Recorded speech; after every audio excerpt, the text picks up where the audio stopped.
Pro Group Management, workers' comp that works for you.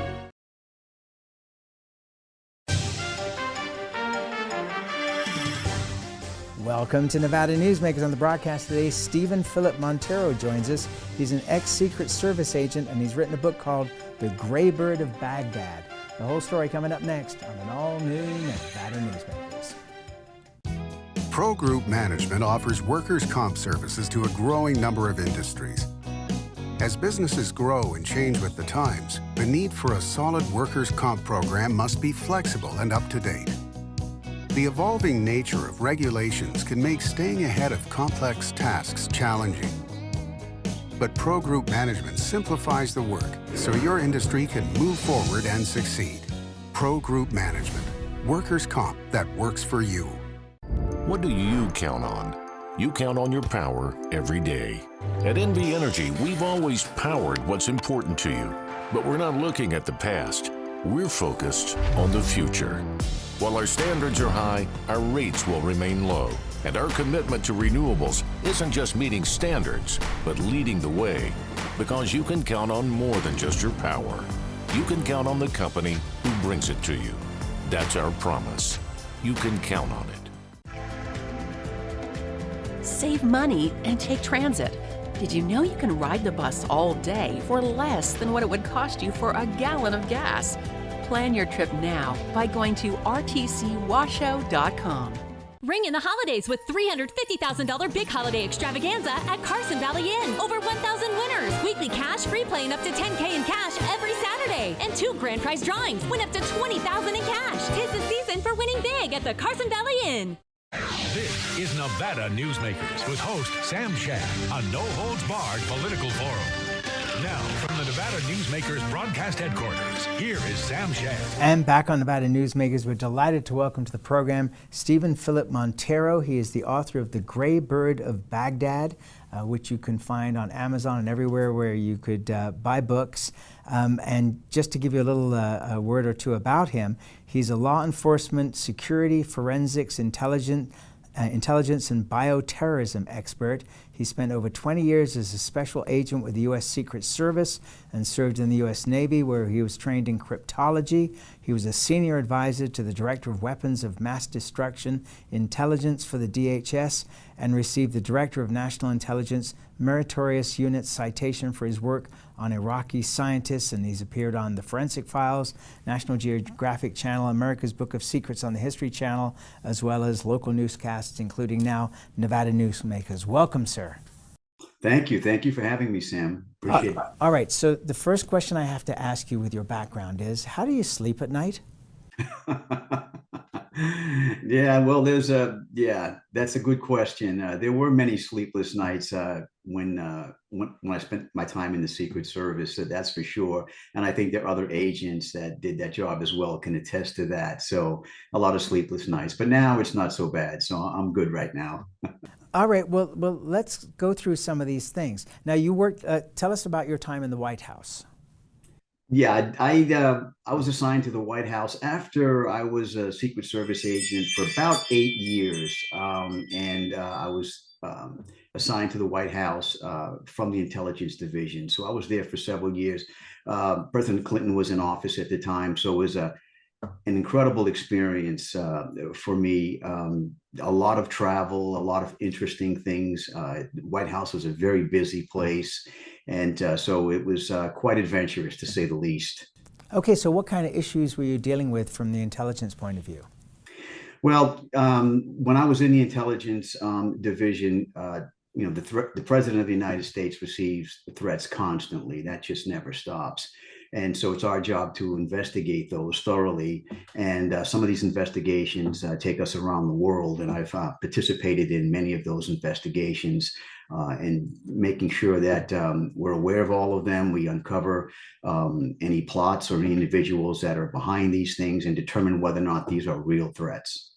So it's a pretty busy place because that's constant. It never stops. Okay, so tell us some stories here. Tell us what countries you went to. I mean, did you go to North Korea? Did you go to Iraq? Were you in Saudi Arabia? What kind of places did you go to? And I realize there are national security implications, so you can't tell us everything. But tell us some stories here. Sure. So we traveled everywhere. I've been through the Middle East. I've been through, North Africa, South America, Central America. So I tallied it, Sam, one time. I just sat down and decided to kind of, tally the amount of countries I've been to, and it came up to 60.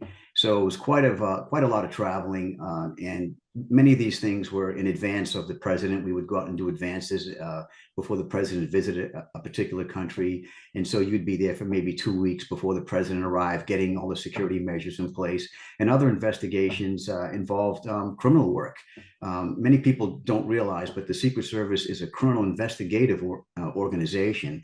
We were first formed in 1865, which is kind of ironic.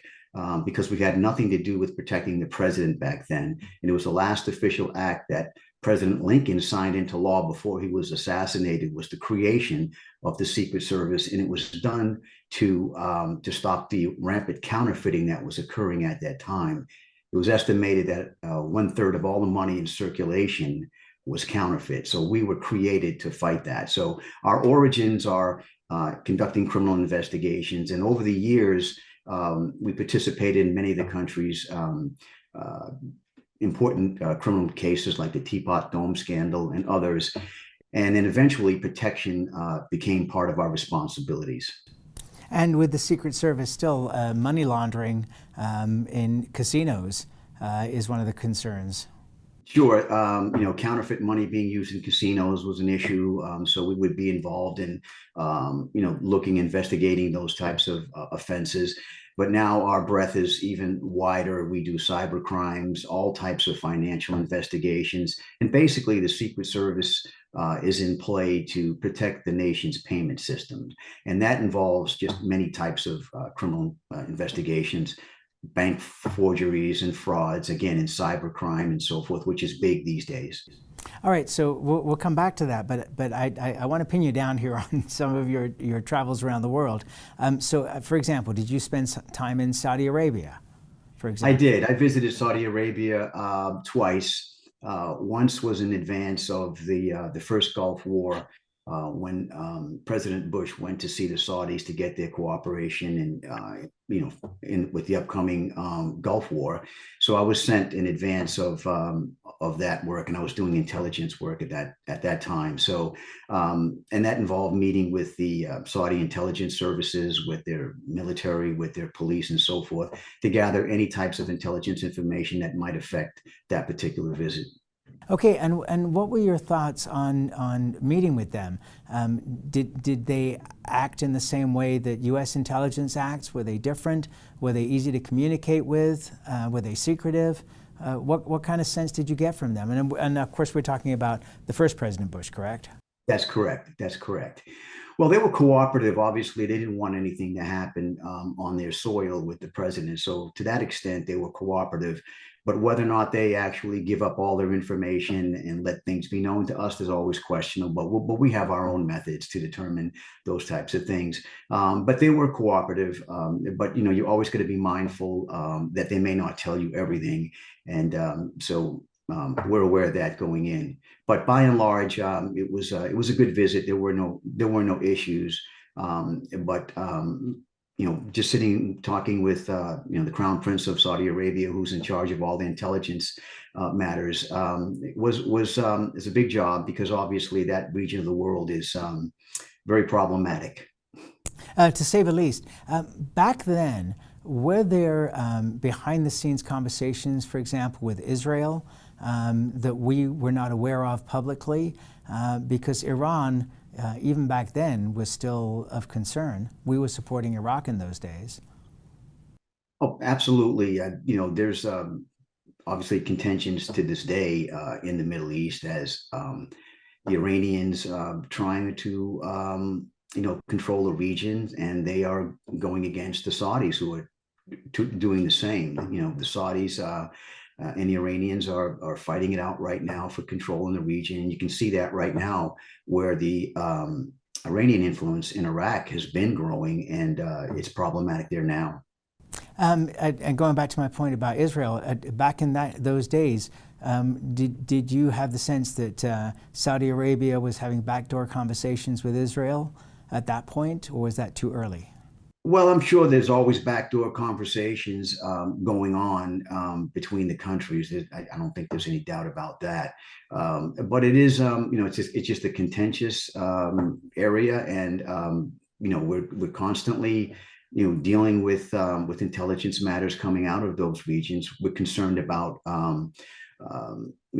different groups and so forth that are of concern to us, meaning in the Secret Service, that we might be aware of terrorist organizations. So we're constantly monitoring what's happening in those regions.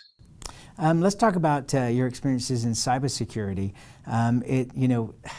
It's so crazy. We have a power outage here for an hour and a half, and everybody's in a panic about whether their phone's going to get charged up in time or whether they can run their laptop. And yet, the problems potentially with cybercrime, especially now that we have the whole Ukraine situation with Russia, the abilities of Russia, China, North Korea, God knows who else, to be able to interfere with our critical infrastructure. What are your thoughts on that? And that goes back to my how well do you sleep at night question. Oh, sure.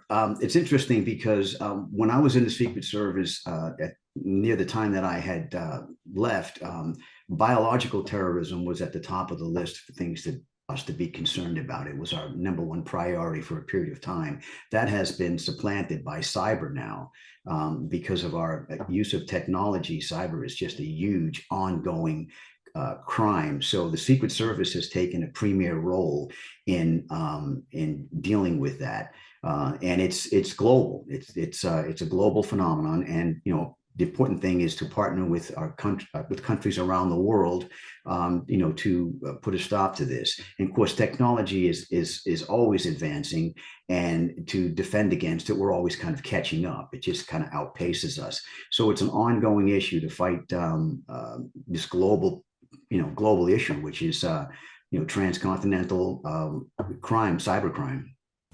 I'm always hopeful that no matter how bad the bad guys are out there, that our guys are badder than they are.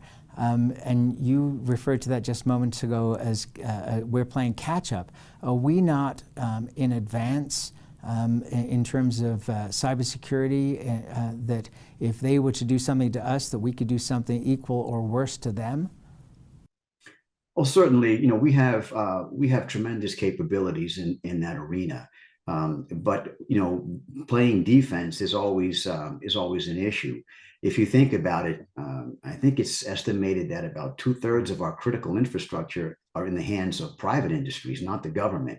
So trying to get all of that coordinated where we have a consistent protections in all these various systems across the board has been challenging, and people working in that arena, I think, will certainly attest to that. So it's just so many computer systems, even across our own government. It's hard to get uniformity.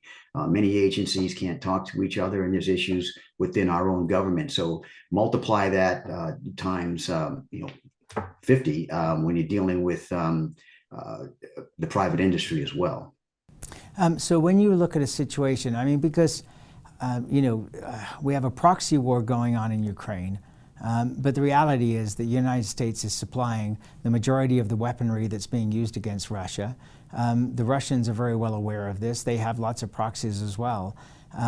I had discussions with the head of NV Energy, the power company for Nevada, a few months ago.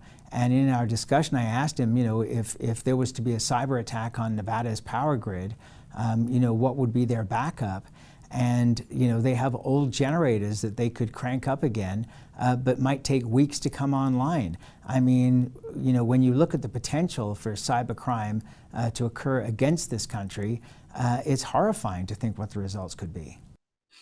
No doubt about it. And we've experienced some of our organizations, government agencies that have been infiltrated electronically. There's been many breaches of systems in which, personal information have been divulged. So, you've got a multitude of criminal organizations constantly attacking and looking for vulnerabilities within our system, and certainly they'll try to exploit them.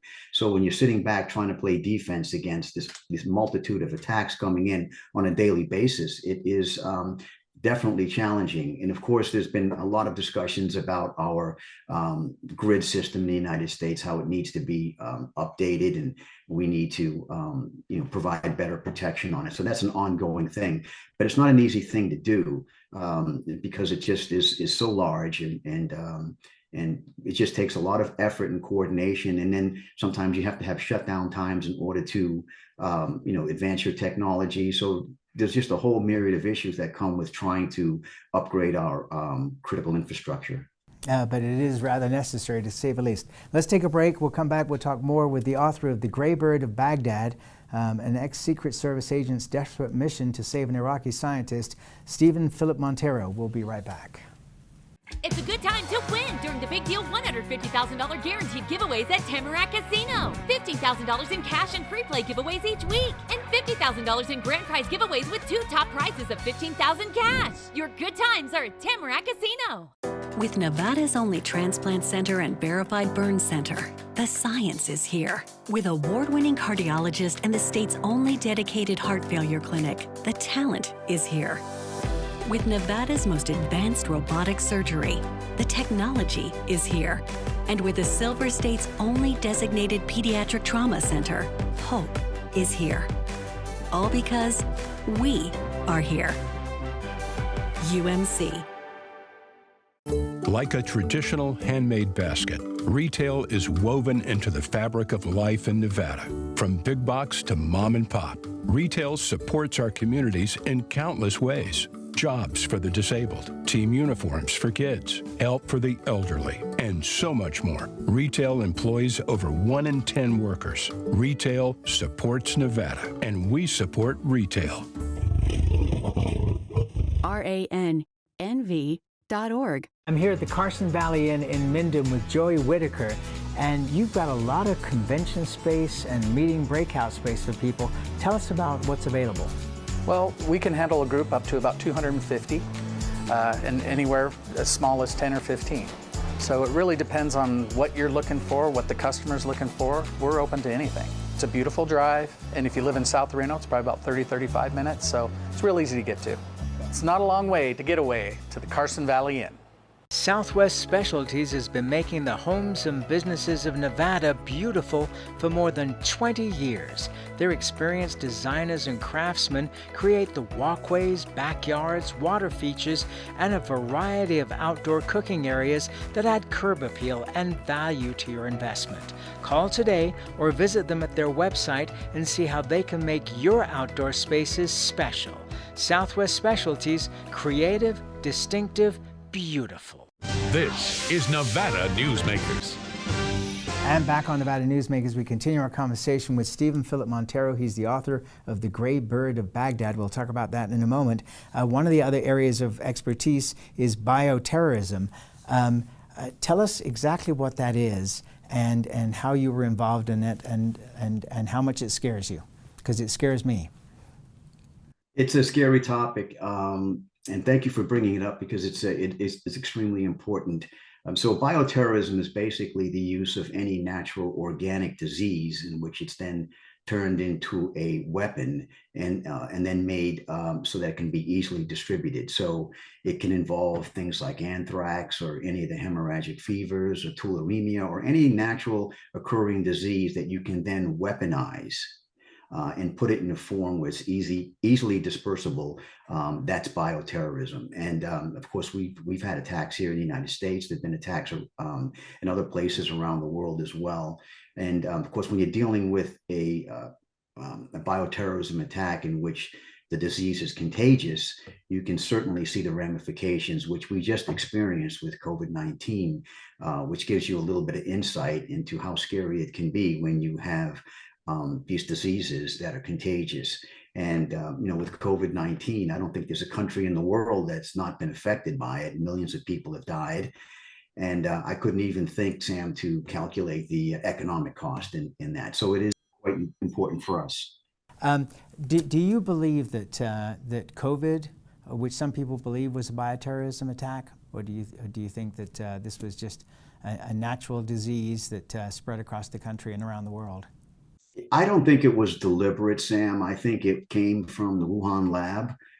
As a criminal investigator, if I was looking at a disease that suddenly occurred in Wuhan, China, that we hadn't seen before, the first place, and then I find out that there is a lab that deals in these types of things right in Wuhan, it wouldn't take me much to figure out that's the first place I need to look. So I believe it was an accidental release. Whether we'll ever get proof of that, probably not, because I don't think the Chinese are going to be divulging any information. I don't think it was deliberate. I think it might have been an accidental release from the lab. And of course, once it gets into society with our mobility, we've got a pandemic on our hands. Okay, so you believe that it was an accidental release rather than coming from a wet market in China? I believe that. Initially that was sort of the consensus that it came from the wet market, but as time went on, and some of these experts started weighing in, now we're looking at information that particular virus was genetically modified. So I don't believe it came from a wet lab. I believe it came from the Wuhan lab. All right, let's take another break. We'll come back with the author of The Gray Bird of Baghdad, Phillip Monteiro, after this time out. Hi, I'm Renee Summerhour, digital news anchor here at 7 at 7. Watch our streaming nonstop newscast immediately with your mobile phone. 7 at 7 is the new way for you to get every bit of local news you need in just 7 minutes. Breaking news, local neighborhood news, weather, and sports are just a click away. Reporters bring you all of what's happening in the Valley. From Roku, Amazon Fire, Apple TV, YouTube, and more. Get every bit of local news you need from the RJ and LVRJ.com. As you know, Reno is booming.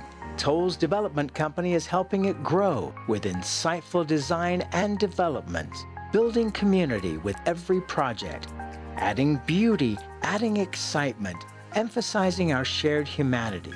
Reno is becoming bigger. Toll's Development is helping it become better, more livable, more enjoyable. To learn more, go to tollsdevelopment.com. tollsdevelopment.com. Truck drivers are some of the hardest working people you'll meet, delivering over 70% of America's freight and 92% of Nevada's. When there's a natural disaster, they're delivering critical supplies to help those communities recover and rebuild. Every sector of the economy and our nation's military rely on truck drivers. So let's take a moment to say thank you.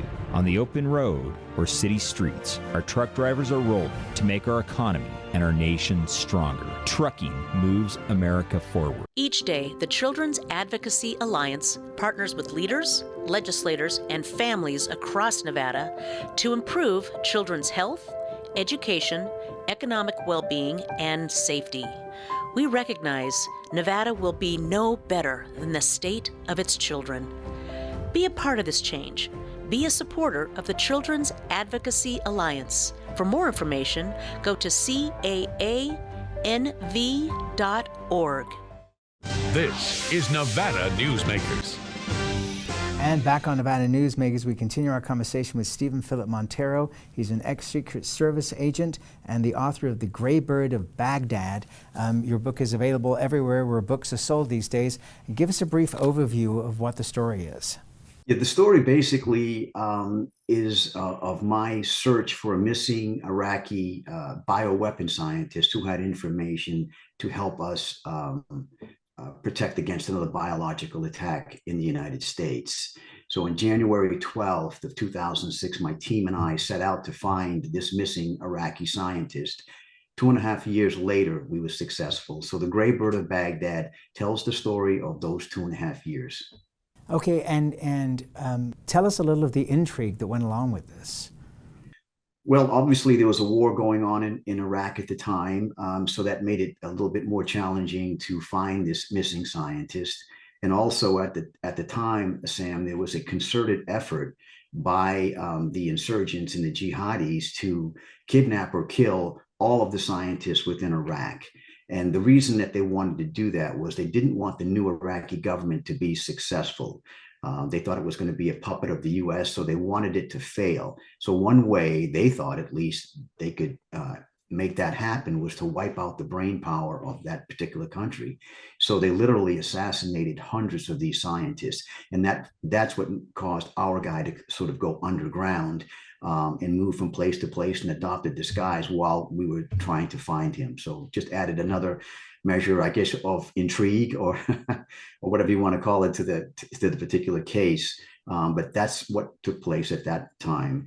And then also, we were having our own challenges here within our own bureaucracy, because there was components within our own government that didn't want us to succeed in finding that particular scientist. So we sort of had two battles to fight: finding him in the midst of a war where he was hiding out and didn't want to be found, and then fighting our own bureaucrats to allow us to go carry out the mission.